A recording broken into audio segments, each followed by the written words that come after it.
Նոյեմբերի 16-ին Էջմիածին քաղաքում մեկնարկեցին համամասնական ընտրակարգով ավականու արտահերթ ընտրությունները։ Վաղ առավոտյան իր քաղաքացիական պարտքը կատարելու համար ընտրատեղամաս ժամանեց Գարեգին II ամենայն հայոց կաթողիկոսը հոգևոր դասի ուղեկցությամբ։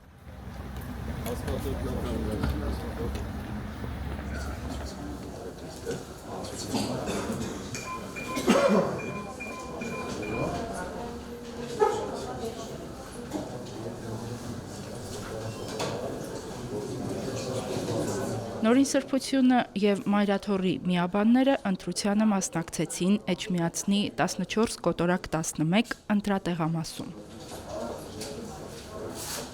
Վաղարշաբաթ խոշորացված համայնքի համամասնական ընտրակարգով ավականու արտահերթ ընտրություններին մասնակցում է 8 ուժ, 7 կուսակցություն եւ կուսակցությունների 1 դաշինք։ Ընտրություններն անցկացնելու համար կազմավորվել է 47 ընտրատեղամաս։ Ըստ ներքին գործերի նախարարության միգրացիայի եւ քաղաքացիության ծառայության տվյալների,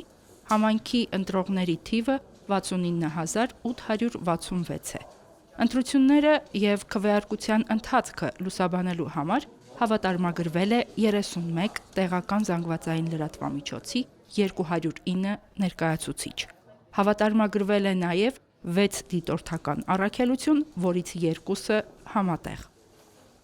Ընտրություն կատարելուց հետո հայոց հայրապետի գլխավորությամբ միաբանները վերադարձան Մայրաթոր Սուրբ Էջմիածին։ Նորին սրբությունը կարճ պատասխանեց լրագրողների հարցերին։ Ընտրությունը կատարեցինք աղոթքով, հայցելով, որ արդար ընթացք ունենա եւ վաղաշաբաթ քաղաքը բարգավաճի, շենանա եւ պարգևի մեր ժողովրդին այստեղ ապրող բարոր կյանք, երջանիկ ապագա։ Հերմինե Հակոբյան, Վրամ Խանամիրյան, Սուրեն Տեր Գրիգորյան, Եկեղեցական կյանք։